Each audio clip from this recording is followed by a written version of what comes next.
Welcome back to the John Fredericks Show, Common Sense for the Commonwealth. Thanks for joining us. This is our final segment, Common Sense News Time, 8:41. And we're glad to have you with us.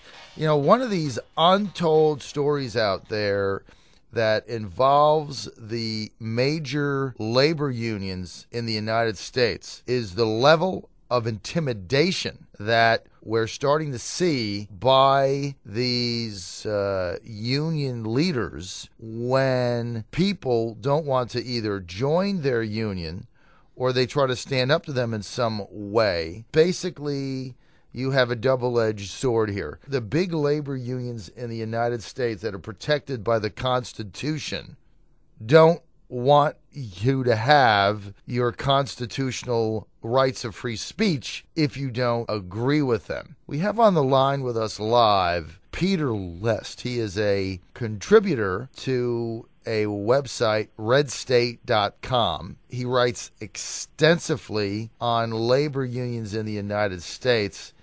And he just had an article the other day that said the Nlrb, which is the National Labor Relations Board, is giving unions information on witnesses, and then that is triggering a physical retaliation and campaign of union intimidation. Peter, we want to thank you for joining us today and bringing this critical issue to the top of the table.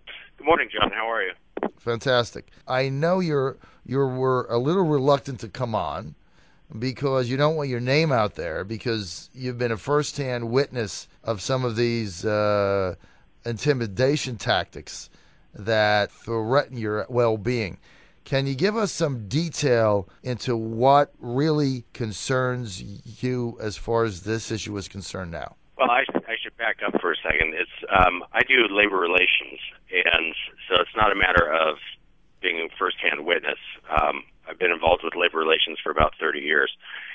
The case itself is an interesting one in that it turns around labor precedent, about 38 years of it, where employers, during an investigatory or a grievance where a union represents workers who are fired or disciplined, would not have to turn over witness statements.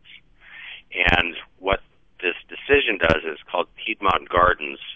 It turns that around where employers may be forced to turn over witness statements as if a union represented employee is terminated. The witness statements would include the names, obviously, and the job titles. Now, this wouldn't just be coworkers who are unionized, but it could also be a supervisor, manager, etc. As in if the witness names are given out within a union, many unions have rules and regulations that disallow union members to do something that could cause a fellow member either physical or economic harm. So if a coworker is fired, you witness a safety incident within a workplace, and the coworker is fired because of your statement given to management as a witness, the union is now entitled to your name, and as a result, the union could put you on trial and wind up fining you money. And I have in the post that was up on Red State the example of where one of the circuit courts, the appeals courts, approved the union fining a member for reporting a safety violation. That was a case involving the operating engineers where a member saw another member or witnessed incidents where safety was involved. The union put him on trial and fined him $2,500. What happens in the workplace is, especially in unionized workplaces, as and if people realize that their names are going to be given over to their union and they can be disciplined for it under the union's premises or the constitution of the union, then they stop cooperating with management, and you wind up dumbing down the workplace. On the flip side, if they're not union members, you've certainly seen, especially over the last several years, starting in Wisconsin and other places, even Kenneth Gladney, when the healthcare debate was going on, was beaten outside of out in Missouri with the town hall. And so people are becoming more aware of the violence that takes place around unions. It's always been there, but it's just now people are starting to become more aware of it. And so if you have a witness who's not a union member, the union obviously can't put them on trial, but they can, however, target them somewhere else. So part of these targeting tactics, we saw the probably the starkest example that got this on people's radar screens was some of the violence that we saw in East Lansing, Michigan, during that debate in the State House over right to work, where they were union workers or representatives were overturning hot dog stands and pulling tents down, and there was a definite level of intimidation there. I think that was the first time that it came into our living rooms and into our offices and our homes that we actually said, wow, what's going on out there? But I think the gist here, Peter, of what you're saying is that is just a tiny little representation of what's really happening out there today, right? That's a snowflake on the tip of the iceberg. So that is a microcosm of it. It's been going on for years. It's just now becoming more seen in the public's view.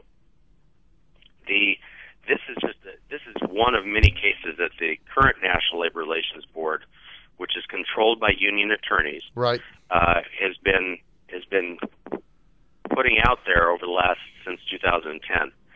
And in this case, in fact, one of the union attorneys at the National Labor Relations Board is the subject of a RICO suit for covering up some alleged embezzlement out in California.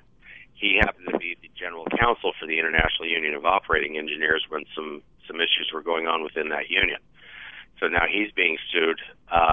The chairman of the National Labor Relations Board is a union attorney. He used to have a law firm, or still does on the side, I guess, and is currently serving as the chairman, but his law firm works with unions.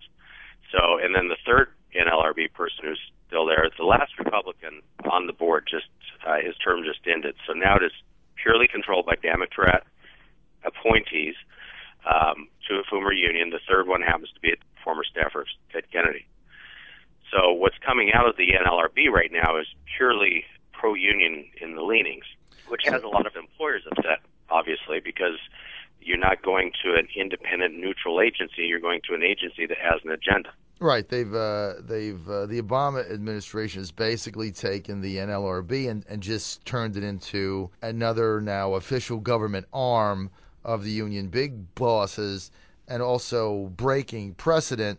When the Republicans were in control, 2 out of the 3 members were Republicans, 1 Democrat. It's been that way forever, except under Obama. Now you've just got 3 Democrats in control of that. We're talking with Peter Lest. He is a labor relations expert. He's a contributor on redstate.com. Now, Peter, for our audience, we don't see this every day because it's kind of one of those things where if in Virginia, we're in a right-to-work state. So we don't always see this intimidation in the Commonwealth bearing its ugly head, although we did start to see it in some instances in Northern Virginia when we tried to get that project done for Dulles, where that went on forever. What are some of the instances where we might see this in Virginia?